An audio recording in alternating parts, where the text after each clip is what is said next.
सियावर रामचंद्र की जय। पवन सुत हनुमान की जय।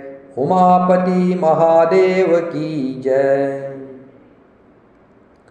जब प्रभु श्री रामचंद्र जी सीता जी को खोजते खोजते वन में आगे की तरफ बढ़ रहे हैं, तो आगे जा कर के उन्हें जटायु दिखाई दिए। जटायु के कर कमल में भगवान श्री राम जी ने स्पर्श किया, उसके सिर पर कर कमल फेर दिया, तो शोभा धाम जटायु की मूर्छा दूर हो गई और शोभा धाम श्री राम जी का परम सुंदर मुख देख करके उसकी सब पीड़ा जाती रही। तब कह गिद बचन धरि धीरा, सुनहु राम भंजन भव भीरा। नाथ दसानन यह गति कीन्ही, तेहि खल जनक सुता हरि लीनी। ले दक्षिण दिश गयउ गोसाई, बिलपति अति कुररी की नाई। दरस लागी प्रभु राखेउ प्राणा, चलन चहत अब कृपा निधाना। तब धीरज धर करके गिद्ध ने यह कहा, हे जन्म मृत्यु के भय का नाश करने वाले श्री रामचंद्र जी सुनिए। हे नाथ, रावण ने मेरी यह दशा की है, उसी दुष्ट ने जानकी जी को हर लिया है। हे गोसाई, वह उन्हें लेकर के दक्षिण दिशा की ओर गया है। सीता जी अत्यंत विलाप कर रही थी। हे प्रभु, मैंने आपके दर्शन के लिए ही अपने प्राण रोक के रखे हैं। हे कृपा निधान, अब ये चलना ही चाहते हैं। श्री रामचंद्र जी ने कहा, हे तात, शरीर को बनाए रखिए। तब उसने मुस्कुराते हुए मुँह से यह बात कही, मरते समय जिनका नाम मुख में आ जाने से महान पापी भी मुक्त हो जाता है, ऐसा वेद कहते हैं।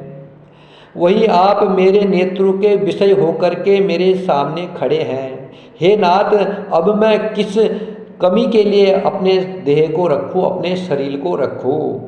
नेत्रों में जल भर करके श्री रामचंद्र जी कहने लगे, हे तात, आपने अपने श्रेष्ठ कर्मों से दुर्लभ गति पाई है।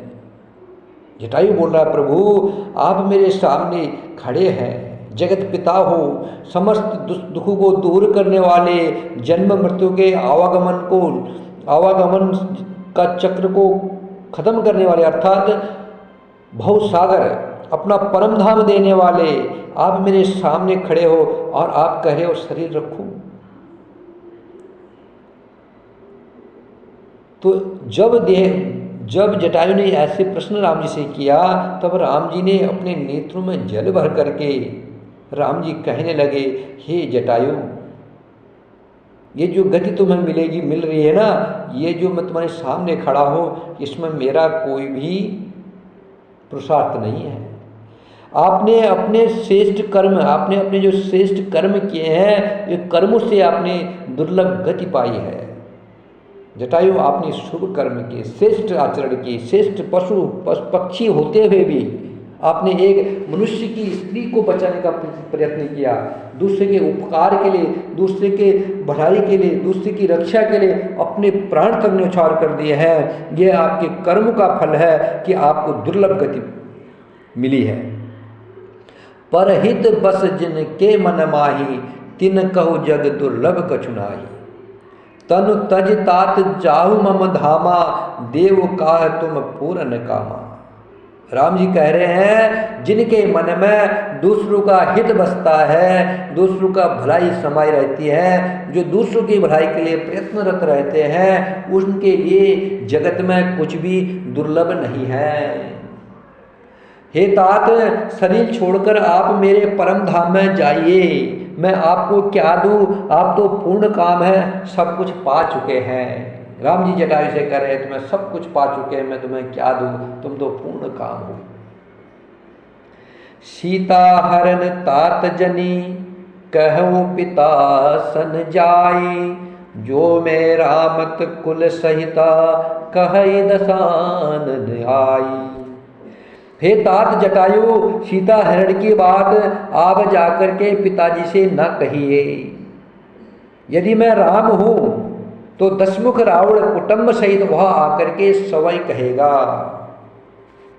जटायु ने गिद्ध की देह त्याग करके हरि का रूप धारण किया और बहुत से अनुपम दिव्य आभूषण और दिव्य पीताम्बर पहन लिए।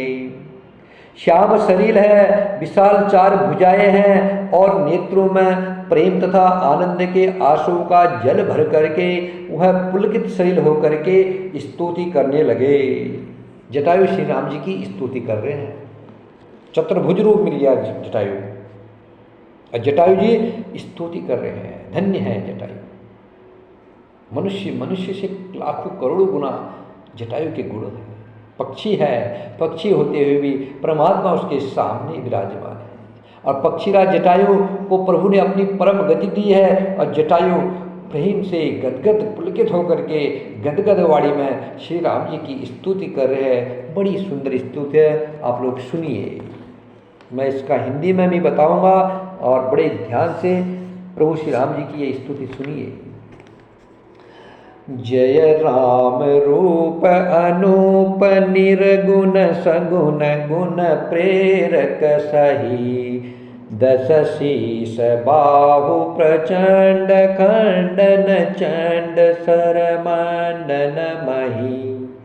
पाथोदगात सरोज मुख राजीव आयत लोचनम। नित नोमि राम कृपाल बाहु विशाल भव भय मोचनम।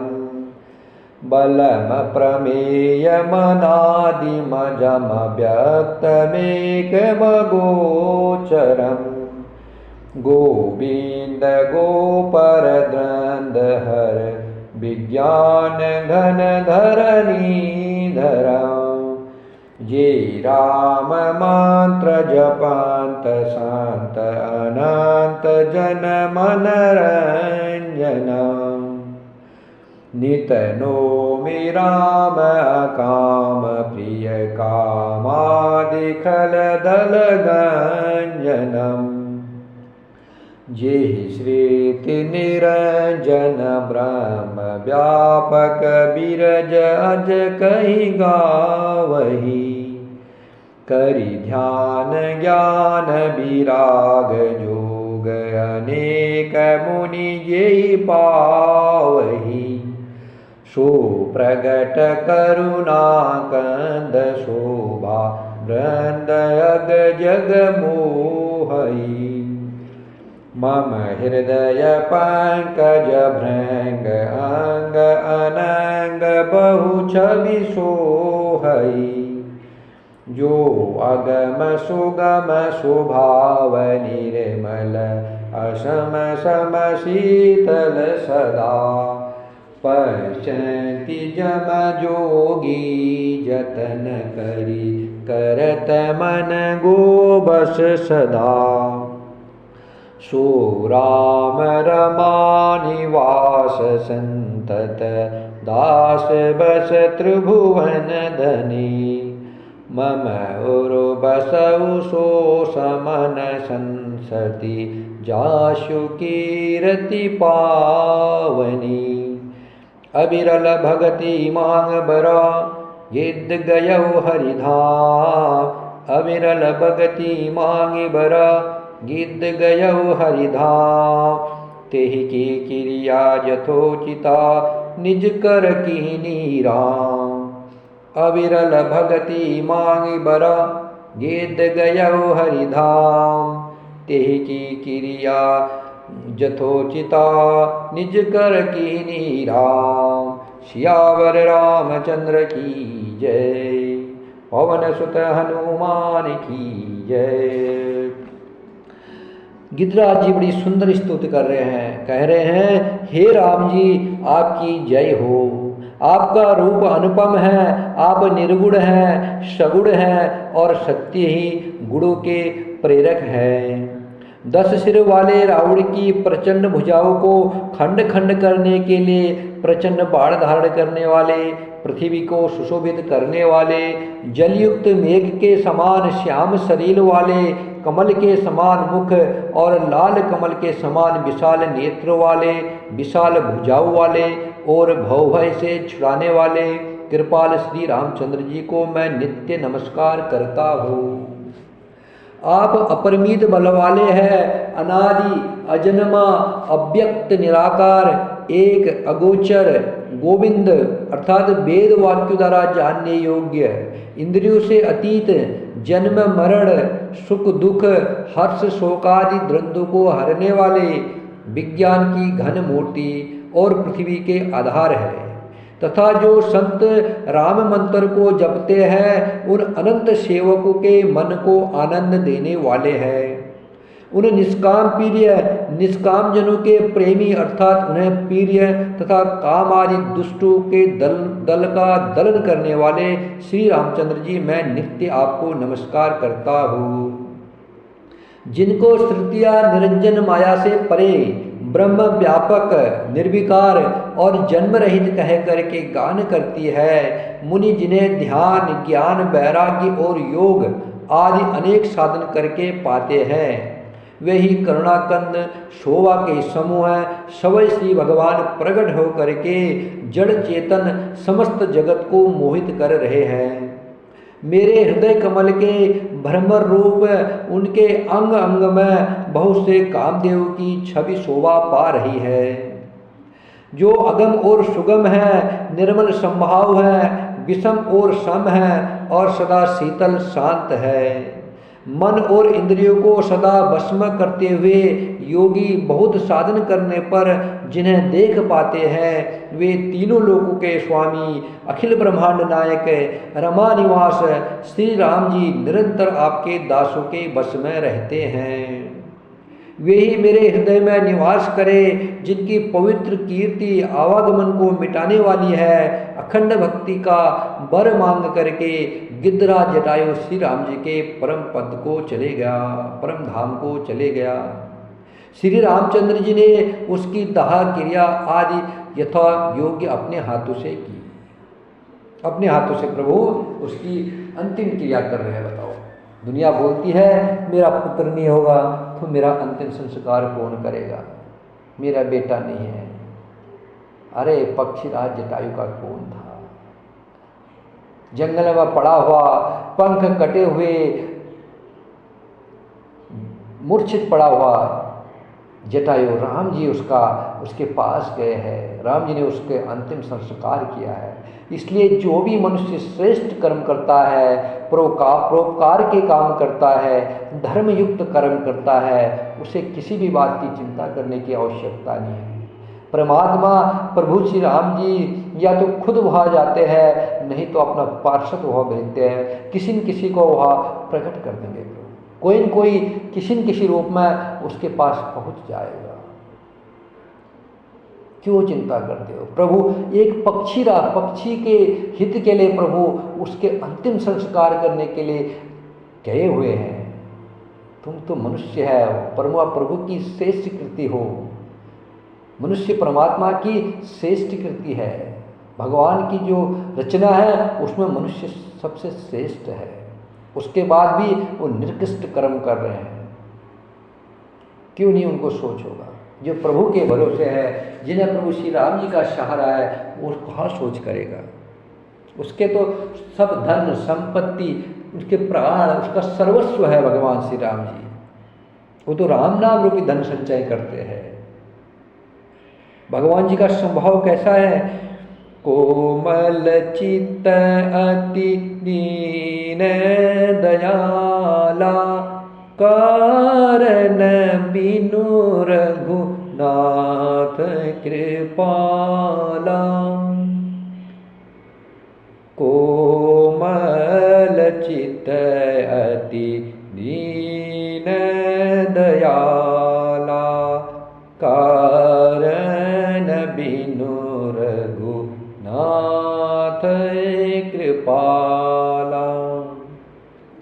गिध अधम खग आमीस भोगी, गिध अधम खग आमीस भोगी, गति दीनी जो जाचत जोगी।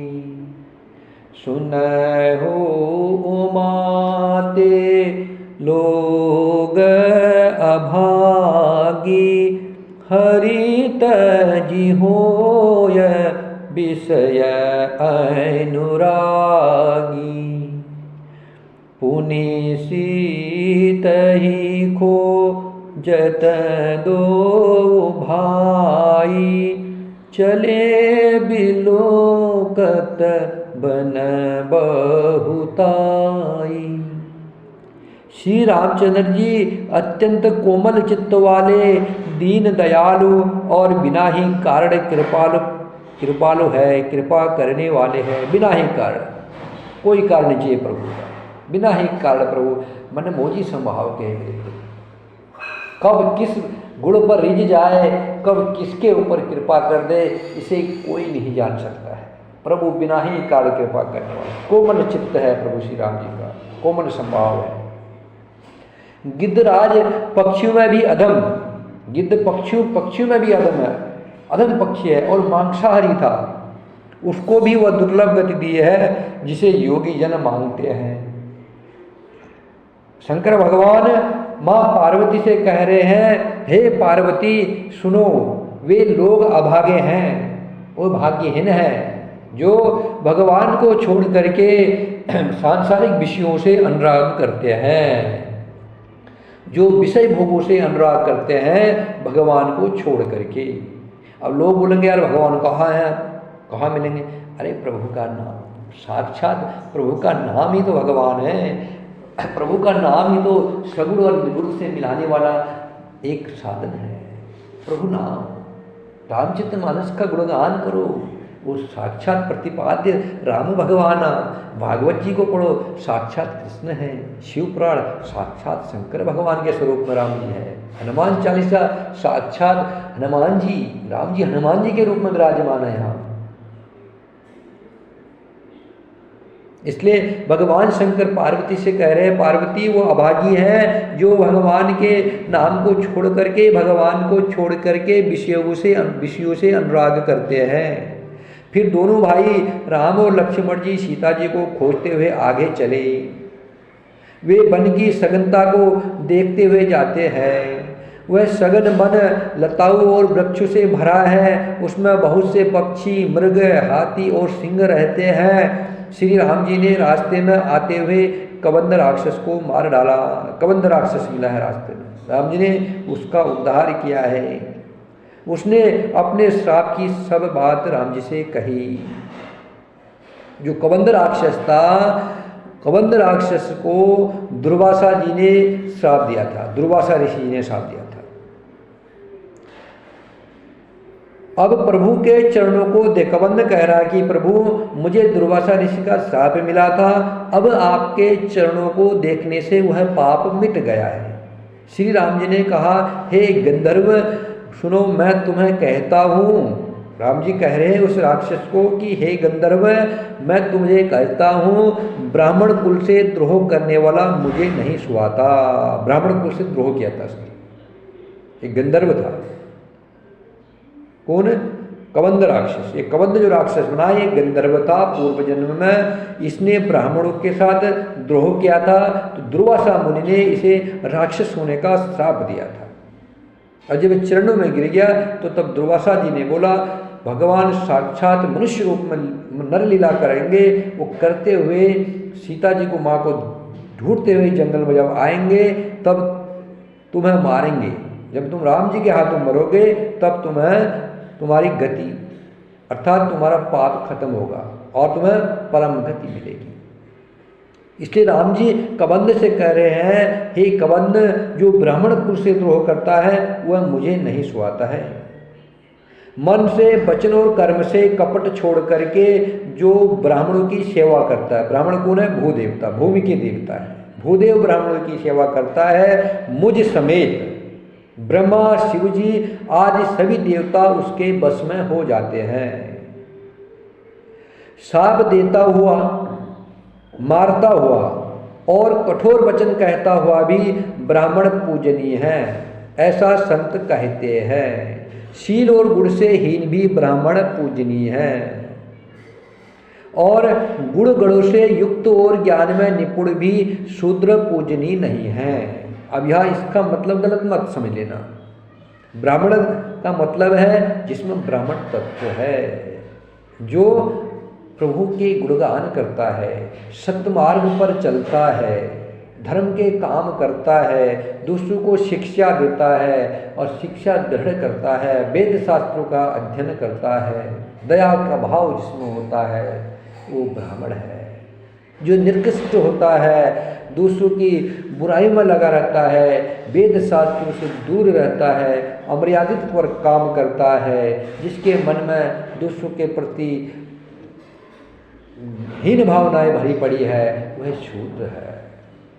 जिसमें भी अच्छी भावनाएं वो ब्राह्मण है, जिसमें बुरी भावनाएं वो शूद्र है। राम जी कहते हैं जिसकी भावनाएं अच्छी है, जिसका धर्मशास्त्रों में धर्मज्ञ जो है, अगर उससे कभी कोई गलती चूक भी हो जाती है तो उसका जो द्रोह करता है वह मुझे इस सपने में भी नहीं भाता है। ब्राह्मण तब भी पूजनीय, अर्थात वह व्यक्ति पूजनीय है। कभी कभी कुछ गलती हो जाती है तो इसका मतलब ये थोड़ी उसका तुम निरादर कर दो, वैसे शूद्र है। शूद्र मीन्स जो पाप कर रहा है, गलत कर्म कर रहा है, वो तो पूजनीय, उसकी पूजा कौन करेगा? वो कभी सही कर ही नहीं सकता है। उसके मन में उसकी भावनाएं, उसका चरित्र सब नष्ट हो चुका है, वो शूद्र है। जिस व्यक्ति का चरित्र नष्ट है, जो चरित्रहीन है, जो धर्म से धर्मपूर्वक काम नहीं करता है, जो दूसरे के अहित में लगा रहता है, वही तो शूद्र है। जो दूसरों के उपकार में लगा रहता है, जो धर्मपूर्वक काम करता है और परमात्मा का नाम जपता है, समाज के लिए कुछ कर गुजरता है, वह ब्राह्मण है, वह पूजनीय है। राम जी कह रहे हैं कि मुझ समेत ब्रह्मा विष्णु सारे उसके बस में हो जाते सब देवता। श्री राम जी ने अपना धर्म भागवत धर्म कह करके कबंध राक्षस को समझाया है। अपने चरणों में प्रेम देख करके वह उनके मन को बड़ा अच्छा लगा। तब भगवान श्री रामचंद्र जी के चरण कमलों में सिर नवा करके वह अपनी गति अर्थात गंधर्व का स्वरूप पा करके आकाश में चला गया। ताही दे गति राम उदारा, सबरी के आश्रम पगुधारा। सबरी देखी राम ग्रह आए, मुनि के बचन समुझी जिय भाए। श्री राम जय जय राम, श्री राम जय जय राम, श्री राम जय जय राम, श्री राम जय राम। उदार श्री राम जी कबंध राक्षस को उसकी गति दे करके सबरी जी के आश्रम में पधारे हैं, अर्थात कबंध का उद्धार करके प्रभु श्री राम जी सबरी के आश्रम में पधारे। सबरी ने श्री रामचंद्र जी को घर में आए देखा, तब मुनि मतंग जी के वचनों को याद करके उनका मन प्रसन्न हो गया। सबरी की कथा अगले प्रसंग में, क्योंकि सबरी की कथा बड़ी निर्मल कथा है, इसमें समय लगेगा, इसलिए इसको अगले प्रसंग में इसकी व्याख्या बड़ी सुंदर व्याख्या करेंगे। सबरी की व्याख्या बड़ी सुंदर है। सबरी प्रसंग नवदा भक्ति का बखान किया इसमें प्रभु श्री राम जी ने, बिना मांगे सबरी को भक्ति दी है प्रभु श्री राम जी ने। बड़ा ही सुंदर और बड़ा ही आध्यात्मिक प्रसंग है सबरी प्रसंग। श्री राम जय जय राम, श्री राम जय जय राम, श्री राम जय जय राम, श्री राम जय जय राम, श्री राम जय जय राम, श्री राम